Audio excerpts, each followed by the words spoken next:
नमस्कार विद्यार्थी मित्रांनो, इंग्लिश फ्लुएंट या यूट्यूब चॅनलमध्ये आपणा सर्वांचं पुन्हा एकदा स्वागत करतो। मी डॉक्टर जावेद खान आपणा सर्वांचं माझ्या यूट्यूब चॅनलमध्ये पुन्हा एकदा स्वागत करत आहे। विद्यार्थी मित्रांनो, आज आपण शिकायला जाणार आहोत 9व्या वर्गातील एक नवीन टॉपिक जो अतिशय महत्त्वाचा आहे, English workshop the fun they had या धड्याचा। इंग्लिश वर्कशॉपचे प्रश्न अतिशय महत्त्वाचे असतात आपल्या परीक्षेच्या दृष्टीने, त्यामुळे ते शिकणं अतिशय महत्त्वाचं आहे।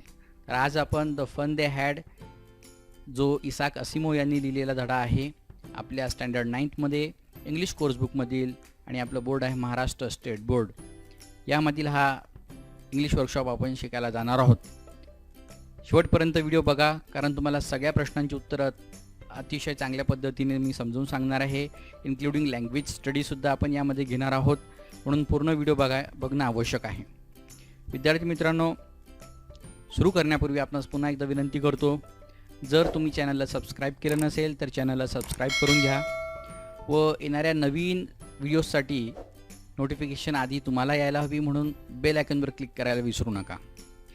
चला तर मग सुरू करूया आजच्या आपल्या इंग्लिश वर्कशॉपला द फन दे हॅड। सगळ्यात सुरुवातीला आपण बघूयात वॉर्मिंग अप ॲक्टिव्हिटीज, ज्या अतिशय महत्त्वाच्या असतात आपल्या अभ्यासाच्या दृष्टीने। काही आपल्याला साधे प्रश्न विचारलेले असतात, त्या प्रश्नांची उत्तर आपल्याला अतिशय साधेपणानेच द्यायची आहेत। बघूयात पहिला प्रश्न काय आहे, what do you like best about your school. तुम्हाला याचा अर्थ असा होतो, what do you like best about your school, तुमच्या शाळेसंबंधी तुम्हाला शाळेमध्ये सगळ्यात चांगलं काय आवडतं। उत्तर आहे I like teaching and learning, मला इथलं शिक्षण आवडतं, शिकवणं आवडतं। लर्निंग, मला शिकणं आवडतं। Meeting with my friends and fun of playing in my school, माझ्या मित्रांसोबत मला खेळायला, बोलायला, त्यांना भेटायला शाळेमध्ये जायला खूप आवडतं। That's why I like all these things of my school. Second question आहे, do you think school is fun, तुम्हाला वाटतं का स्कूल इज फन आहे म्हणून, जी शाळा आपली असते यामध्ये मौज मजा करता येऊ शकते असं तुम्हाला वाटते का। Definitely yes, I think school is fun because we learn many things from our teachers as well as we enjoy with our friends. कारण काय, शाळा ही अतिशय महत्त्वाची आणि फन आहे, म्हणजे आम्हाला आनंददायी आहे। Because we learn many things from our teachers, आमच्या शिक्षकांकडून आम्ही भरपूर गोष्टी शिकत असतो, as well as we enjoy with our friends, तसेच आम्ही आमच्या मित्रांसोबत सुद्धा एन्जॉय करत असतो।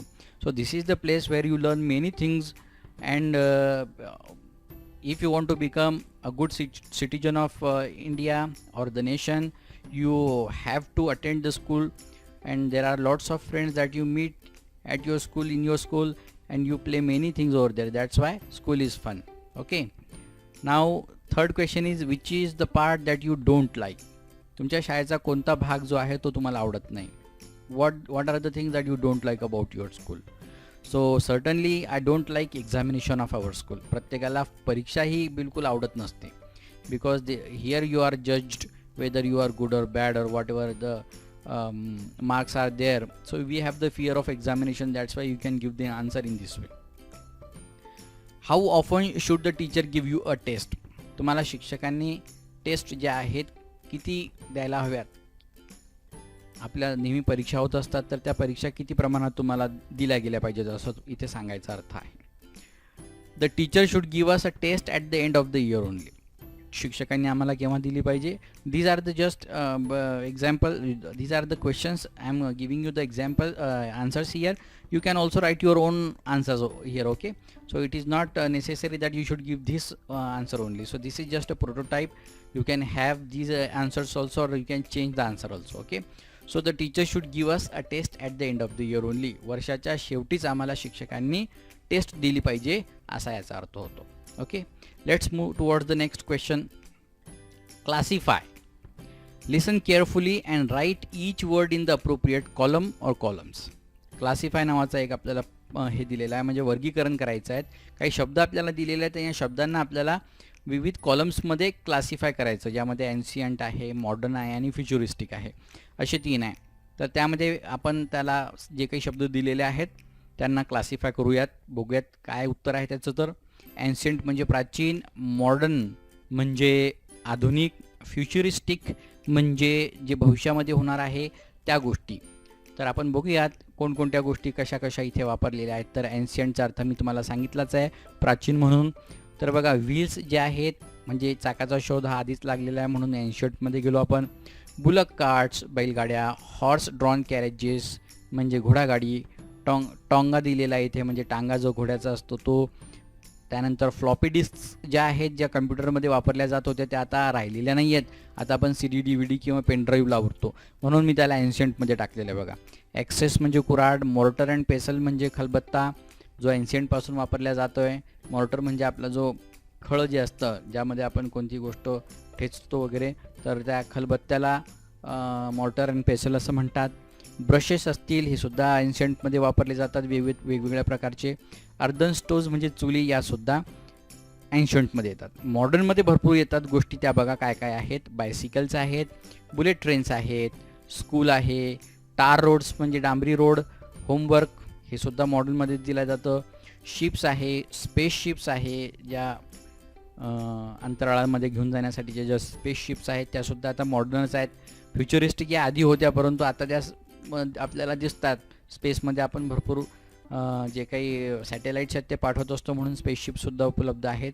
एअरप्लेन आहे, कम्प्युटर्स आहे, टेलिव्हिजन आहे, कॅमेरा, विंड मिल्स म्हणजे पवनचक्की, ऑडिओ व्हिडिओ जे काही आपण ऑडिओ व्हिडिओची साधनं आहेत मोबाईलद्वारे आपण व्हिडिओज बघतो आहे त्याचे गाणे वगैरे ऐकतो.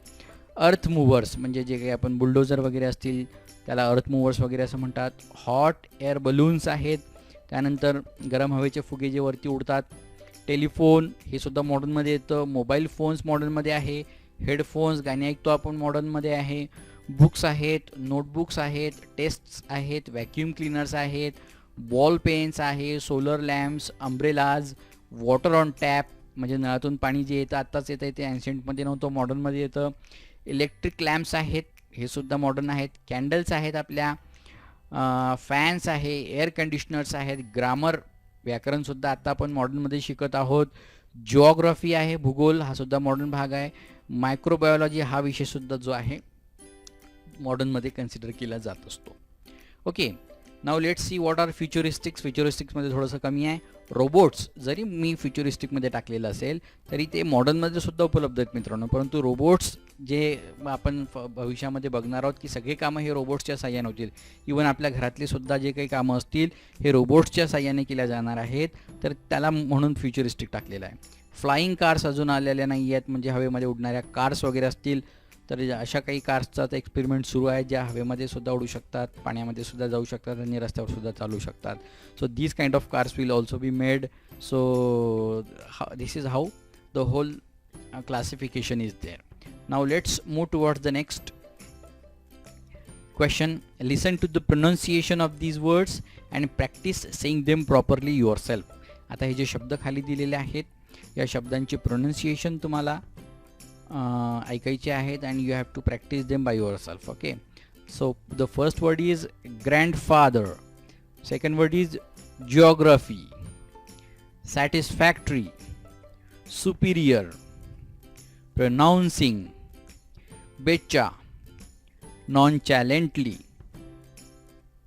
Okay, so these are the words that we have to pronounce.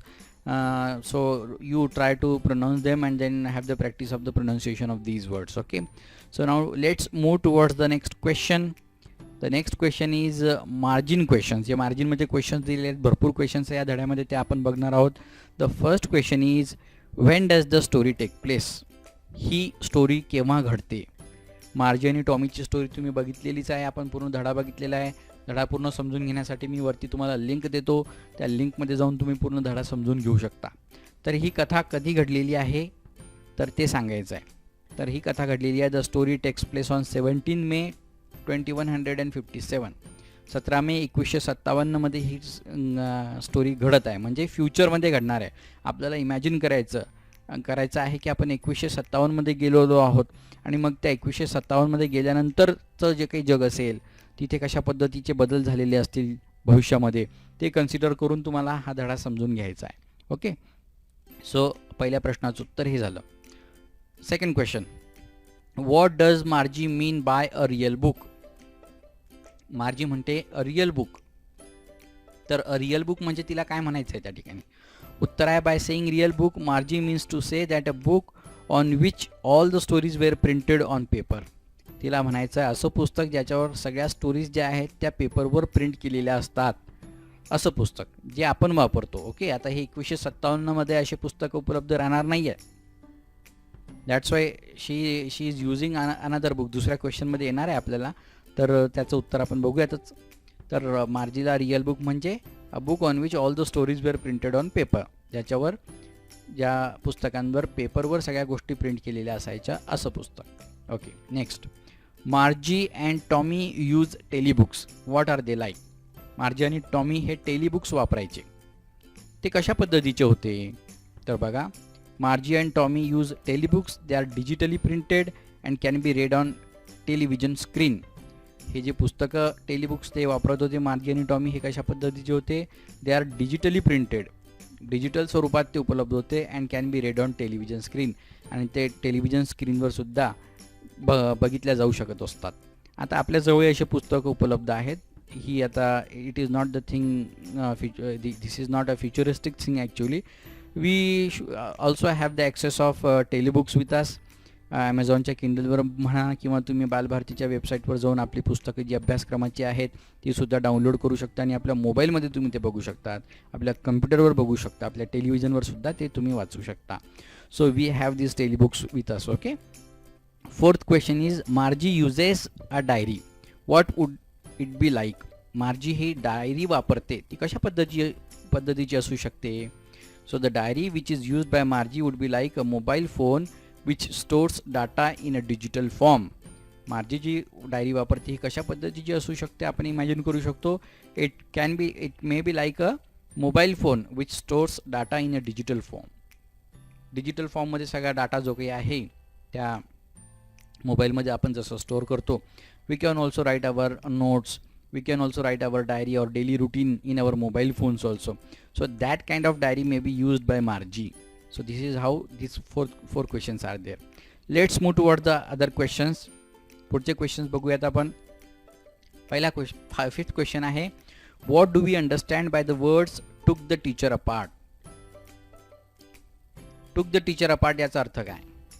The mechanical teacher had some performance issues, so a county inspector came to repair Margie's mechanical teacher. In order to repair the mechanical teacher, the county inspector took the teacher apart. took the teacher apart म्हणजे शिक्षकाला बाजूला किंवा शिक्षकाला पूर्णपणे उघडून टाकलं म्हणजे काय? So it is a mechanical teacher actually, not a real teacher. Okay, and what happens to the teacher? It has some performance issues. So county inspector, तुम्ही धड्यामध्ये माहितीच असेल तुम्हाला, रेड लिटिल मॅन सांगितलेलं आहे त्याच्यामध्ये fat. Okay, he came there to repair Margie's mechanical teacher. So in order to repair the mechanical teacher the county inspector took the teacher apart. आणि त्याला दुरुस्त करण्यासाठी मग काउंटी इन्स्पेक्टर सगळं जे काही त्याचे स्क्रू वगैरे असतील ते सगळे उघडतात आणि ते बघतात त्यामध्ये काय प्रॉब्लेम आहेत म्हणून. सेकंड आहे, पण सिक्स्थ क्वेश्चन आहे, which part of the machine did Margie hate most? या मेकॅनिकल टीचरचा सगळ्यात नावडता भाग किंवा कोणत्या गोष्टीला मार्जी तिरस्कार करीत असे? हेट म्हणजे तिरस्कार करणे. The past Margie hated most was the slot where she had to put homework and test papers. मार्जीला सगळ्यात जास्त जो ज्या गोष्टीचा तिरस्कार वाटायचा, तिटकारा वाटायचा, तो म्हणजे द स्लॉट, जे ते ठिकाण होतं त्या टेलिव्हिजनमध्ये, where she had to put homework and test papers, जिथे तिला आपला होमवर्क आणि टेस्ट पेपर्स जे होते ते तिथे पुट करावे लागत होते. एका पंच कोडमध्ये तिला शिकवलेलं होतं, त्यामध्ये ती पूर्ण परफॉर्म करायची, तिचं जे काही अभ्यास करायची आणि त्या स्लॉटमध्ये ती आपला जो काही अभ्यास असेल तो टाकायची आणि मग तो डिजिटली इंटरनेटने कनेक्टेड टी व्ही जो आहे त्याचे जे शिक्षक असतील ते किंवा तो मेकॅनिकल टीचर ते कॅल्क्युलेट करायचा आणि त्याची जी काही परफॉर्मन्स आहे ते तो सांगायचा. तर तो भाग तिला आवडत नसे. क्वेश्चन नंबर 7 आहे, what fault did the inspector repair? मार्जीच्या मेकॅनिकल टीचरमध्ये काय प्रॉब्लेम आला होता आणि कोणता भाग त्याने रिपेअर केला? रिपेअर म्हणजे दुरुस्त करणे. तर the inspector repaired the geography sector. भूगोल हा जो विषय होता, या भूगोल विषयामध्ये थोडासा प्रॉब्लेम निर्माण झालेला होता. Which was geared a little too quick, जो थोडासा समोर गेलेला होता, म्हणजे मार्जीच्या वयाच्या लेवलनुसार तो जरा समोर निघून गेलेला होता, म्हणून मार्जीचा परफॉर्मन्स जिओग्राफीमध्ये थोडासा कमी झालेला होता. So what did he do? He slowed it up to an average 10 year level. मग त्याने त्याचा स्पीड जो होता मेकॅनिकल टीचरचा तो थोडा जिओग्राफी सेक्टरचा तो कमी केला आणि तो 10 वर्षाच्या ॲव्हरेज मुलीच्या हिशोबाने तो तिथे घेऊन आला. नेक्स्ट क्वेश्चन आहे, what is मार्जी like as a student, bright, average और बिलो ॲव्हरेज. मार्जी कशा पद्धतीची मुलगी होती, ब्राईट होती, अतिशय हुशार होती, ॲव्हरेज होती, सामान्य होती की बिलो ॲव्हरेज होती की सामान्य होती, म्हणजे ते सांगायचं आहे. So Margie was an average student as the inspector slowed the geography sector of mechanical teacher to an average 10 year level.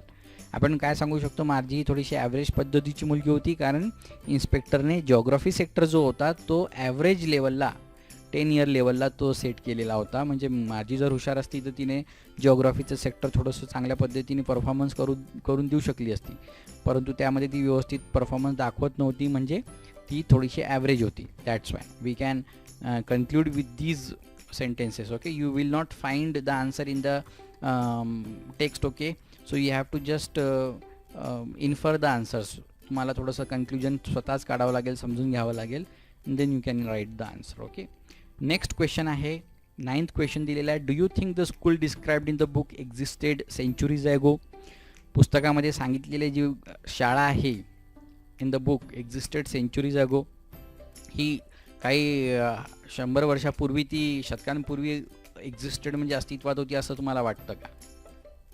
उत्तर आहे, considering the date 17 May 2157 the school described in the book really existed centuries ago. आपण धड्यातली जी तारीख दिलेली आहे ती घडत आहे केव्हा घडत आहे, 17 मे 1957 ही घटना घडत आहे. म्हणजे नक्कीच जी स्कूल यामध्ये डिस्क्राईब केलेली आहे ही सेंचुरीज ॲगोज असेल, अस्तित्वात असेल. एक्झिस्टेड म्हणजे अस्तित्वात असणे. कारण काय, आत्ताची जी शाळा आपली आहे त्या शाळेचं वर्णन ज्यामध्ये केलेलं आहे बघा, कशी शाळा, सगळे विद्यार्थी एकत्र येतात, all the students come together in one building, all the teachers come there and the teachers teach the students learn, they enjoy learning and all that thing. That kind of school is actually our. This school is actually our. So 1957 म्हणजे हे आता शतकांपूर्वी, समोर जायचं आहे आपल्याला, कितीतरी 1 शतक पूर्ण समोर जायचं आहे आपल्याला. तर शतकांपूर्वीच ही शाळा उपलब्ध होती, अस्तित्वात होती, असं आपण इथे उत्तर देऊ शकतो. The school described actually is of our time where we go to particular place for learning. म्हणून ही जी शाळा आहे ही आपल्या शाळेसारखी सांगितलेली आहे आणि सगळे मुलं एका विशिष्ट ठिकाणी जाऊन तिथे शिक्षण घेत होते, अशी ही शाळा. ठीक आहे. नाव you all are learning at your own place. नाव आपण यूट्यूबवर हे व्हिडिओज बघून शिकत आहोत, म्हणजे आपण आपल्या घरी बसूनही शिकत आहोत. In future it may happen that the schools will be like this only. शाळा याच पद्धतीच्या असतील असं होऊ शकतो. Okay, so let's move towards the next question. Do you think Tommy likes the school in the olden days. टॉमीला जुनी शाळा आवडत होती का असं तुम्हाला वाटतं का. So you will not find the answer also of this question. या क्वेश्चनचा सुद्धा तुम्हाला आन्सर सापडणार नाही. This is a kind of personal response type. तुम्हाला फक्त समजून घ्यायचं आहे, त्यावरून तुम्हाला हे कळेल. Okay, so the answer is I think Tommy also likes the school in the olden days because he has got the whole information about olden school which he finds interesting. ही जी ओल्ड स्कूल जी आहे, इथे old पाहिजे होतं, old school जी आहे याच्याबद्दलची जितकी काही माहिती आहे टॉमी सगळ्या पुस्तकामध्ये वाचून घेतो. Because he finds the school very interesting. Actually त्याला ही शाळा खूप इंटरेस्टिंग वाटते. That's why we can say he also tells everything to Margie about school with pride. आणि अतिशय गर्वाने, प्राईड म्हणजे गर्वाने, तो मार्जीला या शाळेबद्दलची जी काही माहिती होती ते सांगत राहतो. That's why I think Tommy likes the school in the olden days. याचं असं उत्तर आपण देऊ शकतो. पुढचा क्वेश्चन आहे, would you like your on mechanical teacher. तुमचा स्वतःचा मेकॅनिकल टीचर असता तर तुम्हाला आवडला असता का. No, I wouldn't like to have my own mechanical teacher. इथे आय असायला पाहिजे होतं. ओके, प्रिंट थोडंसं टायपिंग मिस्टेक झालेली आहे. No, I wouldn't like to have my own mechanical teacher because I won't be able to meet friends and teacher. मला माझा काही मेकॅनिकल टीचर नको आहे, कारण जर मेकॅनिकल टीचर असता माझ्याजवळ तर मी घरी शिकावं लागलं असतं आणि माझ्या मित्रांना आणि शिक्षकांना मी काही भेटू शकलो नसतो. I will also not be able to have the joy of learning with mechanical teacher. आणि शिकण्याची जी मजा आहे ती मेकॅनिकल टीचरसोबत मला येणार नाही. रिअल टीचर जे शिकवतात त्यामध्ये जी मजा आहे ती मेकॅनिकल टीचरमध्ये नसते. That's why I would not like my own mechanical teacher, असं उत्तर आपण देऊ शकतो. If you like you can write that answer also. Okay, if you want to have the mechanical teacher you can write that also. Okay, next आहे पुढचा प्रश्न बघूयात आपण. Do you agree with Margie. Margie शेवटच्या पॅराग्राफमध्ये जी जुनी शाळा आहे त्याबद्दलचा विचार करते, तर त्या मार्जी द फन दे हॅडबद्दल ती विचार करते, तर तुम्ही तिच्यासोबत सहमत आहात का? अग्री म्हणजे सहमत असणे. Yes, I agree with Margie on her views about school. तिच्या शाळेबद्दलच्या व्ह्यूजबद्दल मी ॲग्री आहे, सहमत आहे. It is really a fun to learn from our teachers with our friends in our school. हे खरोखर खूप मजा असते आपल्या मित्रांसोबत, आपल्या शिक्षकांसोबत शिकणे ही खूप मजा आहे. लर्न म्हणजे शिकणे, फ्रॉम अवर टीचर शिक्षकांपासून, विथ अवर फ्रेंड्स आपल्या मित्रांसोबत, आणि इन अवर स्कूल आणि आपल्या शाळेमध्ये शिकणे ही एक मजाच आहे. We play, enjoy and learn many new things in our school. आपण खेळतो, त्यानंतर एन्जॉय करतो, मजा करतो, अँड लर्न आणि शिकतो many new things in our school. म्हणून मार्जीबद्दलचं माझं मत जे काही आहे, मार्जीने जे मत मांडलेलं आहे शाळेबद्दलचं, त्याबद्दल मी सहमत आहे. नेक्स्ट क्वेश्चन आहे, is Tommy Margie's brother or friend? Find the sentences that help you to decide that. Tommy हा मार्जीचा भाऊ आहे की मित्र आहे ते तुम्हाला सांगायचं आहे. फाइंड द सेंटेन्सेस, आणि हे जे काही तुम्हाला जर ओळखलं तुम्ही की तो भाऊ आहे की फ्रेंड, तर त्याचं सेंटेन्ससुद्धा तुम्हाला सांगायचं की कोणत्या सेंटेन्सवरून तुम्ही सांगू शकता की तो तिचा भाऊ नाही आहे किंवा मित्र आहे किंवा काय. उत्तर बघा काय आहे. Tommy is Margie's friend. Tommy हा मार्जीचा मित्र आहे. Because Margie says my mother while referring to her mother. जेव्हा मार्जी आपल्या आईचं सांगते, ते रेफर करते आपल्या आईचं नाव, त्यावेळेला ती काय म्हणते, माय मदर. जर हे दोघं बहीण भाऊ असते त्यांनी काय म्हटलं असतं, आवर मदर असं म्हटलं असतं तिने. ओके, किंवा म्हटलं असतं फक्त मदर, पण ती म्हणते माय मदर, माझी आई असं म्हणते. म्हणजे ही मार्जीची आई आहे, आणि म्हणून मार्जीची आई आणि टॉमीची आई वेगळी, म्हणून टॉमी हा तिचा मार्जीचा फ्रेंड झाला. But my mother says a teacher has to be adjusted to fit the mind of each boy and girl it teaches and that each kid has to be taught differently. हे वाक्य आलेलं आहे, ज्या वाक्यावरून आपण सांगू शकतो की टॉमी हा मार्जीचा ब्रदर नसून फ्रेंड आहे म्हणून. Okay, but my mother says. Okay, so let's move towards the next question. What changes would you like to see in your own school? तुमच्या शाळेमध्ये तुम्ही कोणते बदल बघू इच्छिता ते सांगा. I want to change examination system in my school. माझ्या शाळेमधली मी एक्झामिनेशन सिस्टम, परीक्षा पद्धत बदलू इच्छितो. It would be very nice if you don't have to appear for any examinations. हे किती चांगलं झालं असतं जर आम्हाला कोणत्याच परीक्षेला सामोरे जावं लागलं नसतं, बसावं लागलं नसतं, तर किती चांगलं झालं असतं. म्हणजे पास नापासची कटकटच नसते. आपण शिकलो असतो, आपण खेळलो असतो, बरं बाकी सगळ्या गोष्टी म्हणजे बाकीचं टेन्शन नसतं. बाकी दुसऱ्या काही गोष्टी तुम्हाला चेंजेस कराव्याशा वाटत असतील आपल्या शाळेमधल्या, so you can write that also in the answer. So these are just example type questions and I am giving you just possible answer. एक तुम्हाला लक्षात घेऊन लिहिलेले हे आन्सर्स आहेत. So you can write the answer in that way also. Next बघूया आपण. Do you have fun playing or studying with your friends? तुम्ही मजा करता का तुमच्या मित्रांसोबत? प्लेईंग म्हणजे खेळून, किंवा स्टडिंग म्हणजे अभ्यासामध्ये सुद्धा तुम्हाला मजा येते का with your friends? Yes, it's always a fun to play and learn with friends. हो, मी माझ्या मित्रांसोबत नेहमी खेळणं आणि त्यांच्यासोबत शिकणं मला आवडतं. It's really a fun. असं साधं उत्तर इथे देता येऊ शकतं. पुढचा प्रश्न आहे, do you play outdoor games? तुम्ही बाहेरचे मैदानावरचे खेळ खेळता का? मैदानी खेळ, आउटडोअर गेम्स म्हणजे मैदानी खेळ खेळता का? Yes, we play many outdoor games. हो, आम्ही भरपूर आउटडोअर गेम्स खेळतो with our friends like cricket, football, volleyball etcetera. आम्ही हे सगळे खेळ खेळत असतो आमच्या मित्रांसोबत, आउटडोअर गेम्स असतील. Do you have fun playing video or mobile games? Which games do you play? तुम्ही do you have fun playing video or mobile games? Video game किंवा मोबाईल गेम्स तुम्ही खेळता का? तुम्हाला मजा येते का? Which games do you play? कोणते खेळ तुम्ही खेळता? Yes, I have fun playing video or mobile games. मला खूप मजा येते. मोबाईल गेम्स सगळेच खेळतात, व्हिडिओ गेम्स खेळतात. I play Subway Surfers, car racing games etcetera. जे काही खेळ तुम्ही खेळत असाल त्यांची नावं इथे तुम्ही लिहू शकता. I play educational games also. काही आपण फक्त हेच गेम खेळायला नको, कार रेसिंग गेम्स वगैरे, यापेक्षा आपण थोडेसे ग्रामरच्या ॲक्टिव्हिटीजवर सुद्धा काही गेम्स असतात, ते सुद्धा एज्युकेशनल गेम्समध्ये आपण खेळू शकतो. त्यानंतर मॅथमॅटिक्सचे सुद्धा काही गेम्स असतात, ते सुद्धा तुम्ही खेळू शकता. So you can write that answers also. Okay, after this we will have English workshop. इथपर्यंत सगळे मार्जिनचे क्वेश्चन्स झालेले आहेत. 17 क्वेश्चन्स दिलेले होते बघा. सगळे क्वेश्चन्स आपण घेतलेले आहेत. नेक्स्ट आहे आपला इंग्लिश वर्कशॉप. काही ॲक्टिव्हिटीज इंग्लिश वर्कशॉपच्या आता आपण बघणार आहोत. Use the proper punctuation mark. Punctuation mark म्हणजे विरामचिन्ह. योग्य विरामचिन्हांचा वापर करायचा आपल्याला. धडा बघून सुद्धा तुम्ही याचं उत्तर लिहू शकत होते. दिलेलं आहे तिथे where did you find it. तर इथे बघा याचं उत्तर आपण घेतलेलं आहे.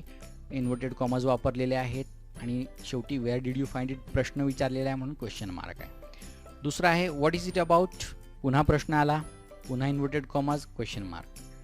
सी आहे दे हॅड अ टीचर. साधा हे आहे स्टेटमेंट आहे म्हणून आता क्वेश्चन मार्क येणार नाही तर फुल स्टॉप येईल आणि इन्व्हर्टेड कॉमामध्ये वाक्य म्हटलेलं आहे. डी आहे हाऊ कुड a man be a teacher. एक मनुष्य टीचर कसा असू शकतो प्रश्न विचारलेला आहे म्हणून क्वेश्चन मार्क इन्व्हर्टेड कॉमर्समध्ये टाकलेला आहे. नंतरचा आहे sure if they were the same age. बघूयात. शुअर इन्व्हर्टेड कॉमर्समध्ये आहे, कॉमा आहेच तिथे. नंतर शेवटी काय दिलेलं आहे full stop. So in this way you have to do this activity. Proper punctuation mark. पुढचा प्रश्न बघूया आपण. The following sentences have an unusual meaning in the context of the story. Following sentences. आता काही सेंटेन्सेस खाली दिलेले आहेत ज्यांचा मिनिंग जरा वेगळाच आहे कॉन्टेक्स्टमध्ये. Write what this sentences would mean today and what they mean in the context of the story. तर या सेंटेन्स जे खाली दिलेले आहेत यांचा आत्ताचा अर्थ तुम्हाला सांगायचा काय होतो आज जर आपण ती स्टोरी कन्सिडर केली तर. आणि कॉन्टेक्स्ट स्टोरीच्या कॉन्टेक्स्टमध्ये काय होतो संदर्भ. कॉन्टेक्स्ट म्हणजे संदर्भ आणि कथेमध्ये जो संदर्भ आलेला आहे त्याचा संदर्भ सांगायचा आहे. पहिला सेंटेन्स आहे बघा. She had been hoping they would take the teacher away together. Margie हा विचार करत होती, अपेक्षा करत होती. होपिंग म्हणजे they would take the teacher away all together, की ते शिक्षकाला घेऊन जातील ऑल टुगेदर. आता इथे शिक्षकाला घेऊन जाणे आजच्या घडीला कसं घेऊन जातील शिक्षकाला. मिनिंग आहे आजचा she had been hoping the teacher would be dismissed from his job. तिला असं वाटत होतं की आता हा जो शिक्षक आहे याला डिसमिस करून टाकावं म्हणजे कधीच याने नोकरीवर येऊ नये. आत्ताचा मिनिंग हा होईल आजच्या तारखेचा. आणि कॉन्टेक्स्च्युअल मिनिंग धड्यामध्ये याचा अर्थ काय आहे की she had been hoping they would remove her mechanical teacher permanently. ती काय विचार करत होती की ते तिचा जो काही मेकॅनिकल टीचर आहे रिमूव्ह करतील. रिमूव्ह म्हणजे त्याला काढून टाकतील. Remove her mechanical teacher permanently. नेहमीसाठी तो तिचा जो मेकॅनिकल टीचर काळा टी व्ही सारखा जो दिसतो तो नेहमीसाठी तो काढून टाकतील असा ती विचार करते असं इथे सांगायचं आहे. समोर बघूया आपण. दे had taken Tommy's teacher away for nearly a month. They had taken Tommy's teacher away. त्यांनी टॉमीचा जो शिक्षक होता महिन्याभरासाठी घेऊन गेले होते टॉमीच्या शिक्षकाला. आता असं म्हटलं आपण तर कसं होईल महिन्याभरासाठी शिक्षकाला घेऊन गेले कसं होईल आता उत्तर हे. ओके तर आपण याचं उत्तर बघूया.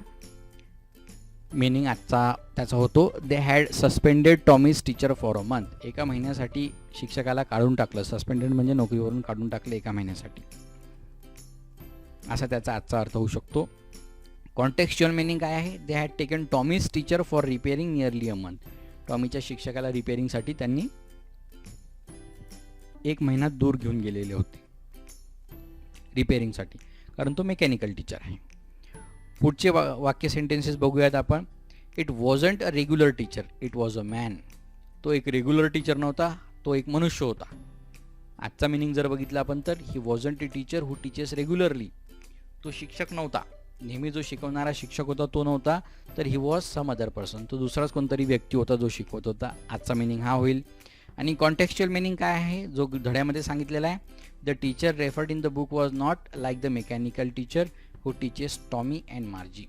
जो शिक्षक पुस्तकामध्ये सांगितलेला आहे शाळेमधला तो मेकॅनिकल टीचर नसून जो टॉमी आणि मार्जीला शिकवतो तो तसा मेकॅनिकल टीचर नसून तो एक मनुष्य आहे.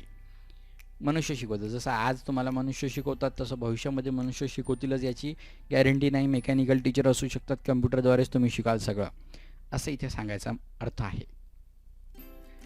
हाऊ कुड a man be a teacher. एक मनुष्य कसा शिक्षक असू शकतो. आजच्या घडीला आपण याचा विचार केला तर हे वाक्य कसं निरर्थक होईल. It is not the matter of surprise today. आजच्या घडीला हे आश्चर्यकारक गोष्ट नाही आहे. As we have humans as a teacher. आपल्याजवळ सध्या तरी मनुष्यच आहे टीचर म्हणून शिक्षक म्हणून ते आजच्या घडीला इतकं काही सरप्राईजची गोष्ट नाही आहे. पण कॉन्टेक्स्च्युअल मिनिंगमध्ये काय अर्थ होतो, Tommy and Margie had mechanical teacher for teaching so they do not expect a man to be teacher. Tommy आणि मार्जीला कोणते शिक्षक होता, मेकॅनिकल टीचर होता, म्हणून ते एक मनुष्य शिक्षक कसा असू शकतो याचं त्यांना आश्चर्य वाटतं. So they feel very surprised after listening or after reading in the book that it was a teacher who teaches in the school actually. Okay, so next is a teacher has to be adjusted to fit the mind of each boy and girl it teaches. शिक्षकाला adjust करून घ्यावं लागतं प्रत्येक विद्यार्थ्याच्या मनानुसार, माइंडनुसार, बुद्धीनुसार, आणि has to teach them, असा याचा अर्थ आहे. तर आजच्या मिनिंगनुसार काय आहे, a teacher has to adjust the methods of teaching as per the needs of his students.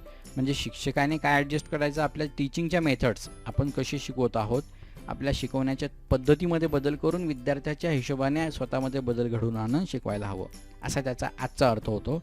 आणि ते कॉन्टेक्स्च्युअल मिनिंग काय आहे, the mechanical teacher has to be maintained in its way of instructions as per the needs of student it teaches. Mechanical टीचरला नेहमी repair करून ठेवावं लागतो किंवा मेंटेन ठेवावं लागतं, त्याची देखभाल करावी लागते. In its way of instructions, मुलांना जे काही शिकवत आहे, तो सूचना करत आहे त्यानुसार, as per the needs of students it teaches. ज्या विद्यार्थ्यांना तो शिकवत आहे मेकॅनिकल टीचर, त्यानुसारच त्याची स्पीड वगैरे मेंटेन ठेवणं गरजेचं असतं, असं इथे सांगण्याचा अभिप्रेत आहे. समोर प्रश्न बघूयात आपण. बघा आता, write words related to the following words, at least 10 words each. आपल्याला 10 शब्द तरी लिहायचे आहेत खालील शब्दांशी संबंधित. These are called lexical sets. बघा, ही एक ॲक्टिव्हिटी आहे वोकॅब्युलरी वाढवण्यासाठीची अतिशय महत्त्वाची वोकॅब्युलरी आहे, म्हणून you can write this. Okay, so what are the words given here. बघूयात आपण. बुकशी संबंधित, पुस्तकाशी संबंधित तुम्हाला दिसतात. बघा काय काय असू शकतात, तर पोएट्री. बुक कशासंबंधीचं असू शकतं, कवितेसंबंधी. स्टोरी, कथेसंबंधी असू शकतं. बुकमध्ये पेजेस असतात, स्टुडंट ते वापरतात. बुकमध्ये नॉलेज असतं. इट हॅज लेसन्स ऑल्सो, धडे असतात. इन्फॉर्मेशन, माहिती असते. शिक्षक त्यांचा वापर करतात. सेलरकडे आपल्याला भेटतं ते पुस्तक विक्रेत्याकडे. पुस्तकाचं कवर असतं वरती, वेगवेगळ्या विषयांवरती ते असतं सब्जेक्ट, म्हणून हे बुक संबंधीचे पुस्तकं. आणखी या व्यतिरिक्त तुम्हाला काही शब्द आठवत असतील तर आपल्या स्वतःच्या मनाने काही शब्द तुम्ही लिहून काढू शकता. ओके, नेक्स्ट आहे आपलं स्कूल संबंधीचे शब्द. आता कोणकोणते आहेत, teacher, study, education, student, library, books, learning, friends, principal, building, classes. So all these words related to school. पुढचा आहे फॅमिलीशी संबंधित, कुटुंबाशी संबंधित शब्द. आता कोणकोणते येतील, father, mother, home, love, care, relations म्हणजे नाती, शेअरिंग म्हणजे एकमेकांना आदानप्रदान करणे, प्रोटेक्शन, संरक्षण, फन, मजा, बॉन्डिंग, नात्यांमध्ये जे काही घट्टपणा असतो तो, चिल्ड्रन, मुलं असतात फॅमिलीमध्ये, फादर वगैरे, हे सगळं आधी घेतलेलं आहे आपण. Okay, so these are the words related to family. You can write many words related to family, so you can try by your own also. Next बघूया आपण. Discuss, how would you like to learn from a human teacher or a mechanical teacher. तुम्ही human टीचरकडून शिकू इच्छिता की mechanical टीचरकडून. Present your arguments in the form of a चार्टमध्ये तुम्हाला ते सांगायचं आहे. आपण इथे चार्ट बनवलेला आहे बघा. ह्युमन टीचर आणि मेकॅनिकल टीचर असं आपल्याला चार्ट पुस्तकामध्ये दिलेला आहे. ॲडव्हान्टेजेस म्हणजे फायदे, डिसॲडव्हान्टेजेस म्हणजे याचे नुकसान काय आहे, गैरफायदे काय आहे. तर आपण पहिले ह्युमन टीचरचे ॲडव्हान्टेजेस आणि डिसॲडव्हान्टेजेस बघूया.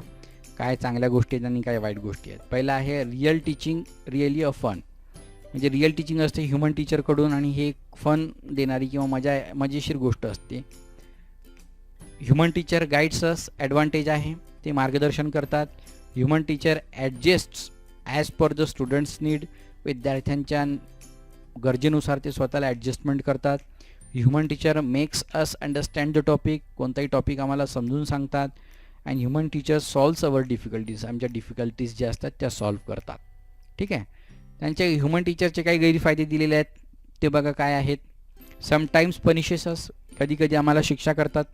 गिव्ज होमवर्क, खूप मोठा अभ्यास देतात. गिव्ज टेस्ट्स, आमच्या परीक्षा घेतात. गेट्स एक्झॉस्टेड, थकतात सुद्धा ते, म्हणजे एखाद्या वेळेला थकून जातात, शिकवत नाहीत.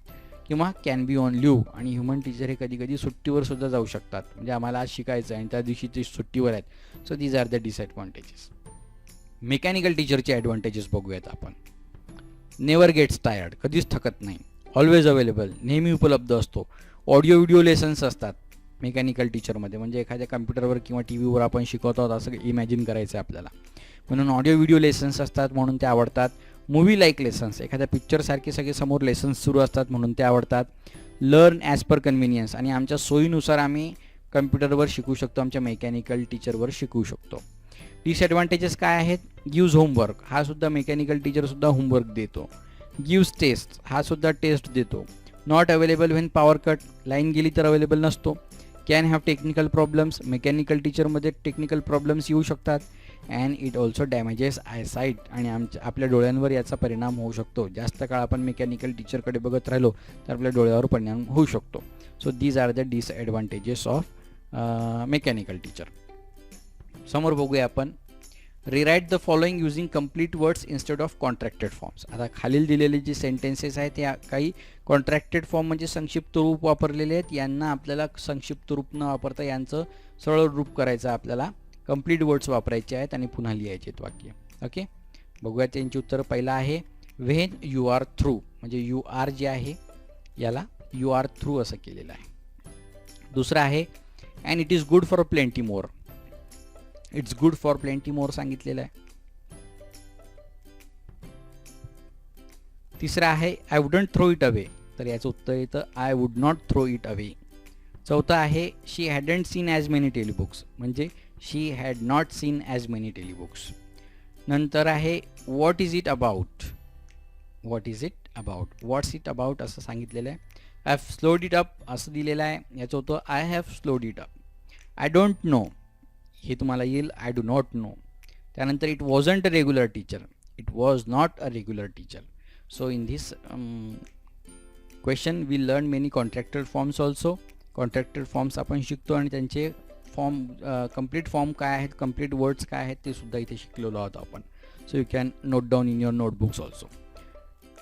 नाव we are going to learn language study. आता आपण लँग्वेज स्टडीचा भाग शिकणार आहोत. या ठिकाणी आपल्याला थोडंसं काही ॲक्टिव्हिटी दिलेली आहे ती करायची आपल्याला. Underline the verbs and choose the correct option from the brackets. काय करायला सांगितलेलं आपल्याला इथे? अंडरलाईन द वर्ब्स, जे वर्ब्स आहेत ना, वर्ब्स म्हणजे क्रियापद, क्रियापद आपल्याला अंडरलाईन करायचे आहेत. आणि choose the correct option from the brackets, आणि ब्रॅकेटमध्ये काही सांगितलेले आपल्याला ते चूज करायचं आहे की याचं काय होऊ शकतं, म्हणून उत्तर काय असू शकतं. ओके, तर वर्ब्स आणि हे अतिशय महत्त्वाच्या गोष्टी आहेत. वर्ब्सबद्दलचा व्हिडिओ आणि टेन्सेसबद्दलचा व्हिडिओ मी आधीच आपल्या इथे टाकलेला आहे, तर त्याची लिंक मी वरती देतो, तुम्ही बघू शकता. तो सुद्धा टेन्सेसचा आपला जो काही व्हिडिओ आहे तो. बघूयात आपण पहिल्या ॲक्टिव्हिटीमध्ये काय दिलेलं आहे तिथे. Margie even wrote about it, मार्जीने आपल्या पुस्तकामध्ये लिहिले. आपल्याला काय अंडरलाईन करायचं आहे? अंडरलाईन द वर्ब्स, आपल्याला वर्ब्स अंडरलाईन करायचे आहेत. म्हणून आपण थोडंसं बघूयात. इथे आता रोट हा जो शब्द आहे हा अंडरलाईन केला, म्हणजे हा वर्ब आहे. ओके, आणि ब्रॅकेटमध्ये काय सांगितलेलं आहे? Whether it is in present tense or past tense, कोणत्या टेन्समध्ये येतो सांगा. तर मार्जी इवन रोट, रोट हे जे आहे पास्ट टेन्स आहे मित्रांनो. कोणता आहे? पास्ट टेन्स, म्हणजे भूतकाळ आहे. राईट म्हणजे फर्स्ट फॉर्म, रोट म्हणजे सेकंड फॉर्म, आणि रिटर्न हे थर्ड फॉर्म आहे. तर पास्ट टेन्समध्ये हे वाक्य आहे. ठीक आहे. दुसरं इथून घेऊया आपण. Today Tommy found a new book, याच्यातला वर्ब कोणता आहे? फाउंड हा वर्ब आहे. ठीक आहे, कारण हा सुरुवातीला करता आहे, करत्यानंतर ती कोणती तरी ॲक्टिव्हिटी कोण करतं. ठीक आहे, किंवा वर्ब जो असतो हा नेहमी करत्यानंतर असतो नेहमी, बघा लक्षात घ्या. तर टॉमी फाउंड, टॉमीला सापडले, काय सापडले? अ न्यू बुक, एक नवीन पुस्तक सापडले. तर फाउंड हे बुक झालं. याचासुद्धा टेन्स कोणता आहे? Past tense. ठीक आहे, find, found, found. My father knows as much as my teacher, माझ्या बाबांना सुद्धा माझ्या शिक्षकांनी इतकीच माहिती आहे. ओके, तर इथे वर्ब येतो नोज म्हणजे माहीत असणे, आणि याचं उत्तर आहे प्रेझेंट टेन्स. ठीक आहे, हे झालं ए मधलं. आता बी मध्ये बघूया. मार्जी वॉज स्कॉर्नफुल, याच्यातलं वर्ब आहे वॉज. वॉज येतं सिंग्युलरमध्ये. ठीक आहे, आणि वेअर असेल तर आपण प्लुरल वापरतो, म्हणजे सिंग्युलर म्हणजे एकवचनी, प्लुरल म्हणजे अनेकवचनी. म्हणून मार्जी वॉज स्कॉर्नफुल, सिंग्युलर आलं verb. This is the old kind of school, इथे वर्ब कोणता आहे? Is. Okay, it is also singular. हे सुद्धा सिंग्युलर आहे, कारण इज हे सिंग्युलर वर्बसाठी वापरत असतात. अनेक वचन असेल तर त्याच्यासाठी आर वापरतात, हे लक्षात असू द्या. And the teachers were people. Were काय आहे, वर्ब आहे. इथे आता हे वेअर हे जे असेल हे वर्ब आहे, वेअर पीपल. आणि हे कसं आहे, प्लुरल अनेक वचन. टीचर्स म्हटलेलं आहे म्हणून वेअर वापरलेलं आहे. ठीक आहे. So this is how we have to complete the activity. आता काय सांगितलेलं आहे समोर ते सुद्धा समजून घेऊया. डज, अशा प्रकारे we see that verb forms show tense. वर्बवरून आपल्याला काय काय गोष्टी कळतात, टेन्स कळतो, नंबरसुद्धा कळतात, म्हणजे वचनसुद्धा कळतं आपल्याला. म्हणजे इथे आपण बघितलं सगळे टेन्सेस कळले आपल्याला, पास्ट टेन्समध्ये की प्रेझेंट टेन्समध्ये आहे वर्बवरून. आणि इथे काय कळलं की एक वचन आहे की अनेक वचन आहे. अनेक वचन असेल तर वेअर वापरतात, एक वचन असेल तर इज वापरतात, ठीक आहे, किंवा आर वापरतात, हे आपल्याला माहीत आहे. याच्यावरून आपल्याला वर्बवरून हे कळतं. म्हणून काय, here the verb form changes according to the subject. कर्त्यानुसार वर्ब फॉर्म चेंज होत असतो, लक्षात घ्या. A form which is decided by and changes according to the subject of the sentence is known as a finite verb. आणि कर्त्यानुसार जर क्रियापदाचं रूप verb form बदलत असेल तर त्याला आपण फायनाईट वर्ब असं म्हणतो ग्रामरच्या भाषेमध्ये. कर्त्यानुसार जर वर्ब बदलत असेल तर त्याला आपण फायनाईट वर्ब असं म्हणतो. एक्झाम्पल दिलेलं आहे बघा, यू आर व्हेरी काइंड. आता यू वापरले असल्यामुळे आर आलं, इथे ही आलं तर काय होईल, इज होऊन जाईल. ठीक आहे. म्हणून आर किंवा आर इथे काय झालं, फायनाईट वर्ब झालं. If the subject you is change to she the sentence will be she is very kind. जर आपण यूलाच शीमध्ये कन्वर्ट केलं तर वाक्य इथे काय होऊन जाईल, मग शी इज व्हेरी काइंड असं होऊन जाईल. यू आर व्हेरी काइंडच्या ऐवजी जर आपण यूच्या ऐवजी शी वापरलं तर शी आर व्हेरी काइंड होणार नाही, तर शी इज व्हेरी काइंड होईल. कारण ही इंग्रजी भाषेचं ग्रामर व्याकरण आहे, ते असं फॉलो करणं गरजेचं असतं. That's why they are called finite verbs. कळलं तुम्हाला फायनाईट वर्ब म्हणजे काय. Now change the verb form according to the change in the subject. आता इथं आपल्याला एक ॲक्टिव्हिटी दिलेली आहे, आपल्याला वर्ब फॉर्ममध्ये बदल करायचा आहे सब्जेक्टनुसार, कर्त्यानुसार बदल घडून दाखवायचा आहे. ठीक आहे. पहिला दिलेलं आहे बघा, आय डोंट नो असं दिलेलं आहे. आता काय इन्स्ट्रक्शन दिलेली आहे आपल्याला, चेंज आय टू शी. आयचं बदल करायचं आहे आपल्याला, आयच्या ऐवजी काय वापरायचं आहे आपल्याला, शी वापरायचं आहे. तर वाक्य कसं होईल आता बघा, आयच्या ऐवजी आपल्याला वापरायचं आहे तर she doesn't know. She doesn't know असं याचं उत्तर होऊ शकतं. आय डोंट नो, आय काढून टाकला आणि आपण त्याच्याऐवजी वापरला शी, म्हणून वाक्य झालं शी डझंट नो असं याचं उत्तर होईल. ठीक आहे. त्यानंतर आहे my father knows, change my father to we. म्हणून इथं उत्तर कसं येईल आता, वी माय फादरच्या ऐवजी वापरायचं आहे वी. नोचं होतं मग आता इथे नो. आता हे नो का होतं याचं टेन्स आपण टेन्सेसमध्ये शिकलेलो आहोत, ते तुम्ही बघू शकता व्हिडिओ आणि त्या पद्धतीने वाक्य बनवू शकता. म्हणून माय फादर नोचं झालं वी नो, कारण वी वापरायचं आपल्याला करता. आता नोमध्ये बदल घडून आला की नाही, म्हणून वी नो झालं. इथे आय डोंट नो होतं तर शी डझंट नो असं आलं. ठीक आहे. त्यानंतर I am following in your footsteps, change I to he. तर इथे उत्तर येईल ही इज, आय एमच्या ऐवजी काय येईल, he is following in your footsteps असं याचं उत्तर येईल. He is following in your footsteps. ठीक आहे. आता ॲम काढून टाकावं लागेल कारण आता इथे ही आलेलं आहे, म्हणून ही इज येतं. या पद्धतीने याची उत्तरं होतील. हे झालं लँग्वेज स्टडी. ठीक आहे. इथपर्यंत पूर्ण आपला धडा संपतो, याचे इंग्लिश वर्कशॉप संपतात.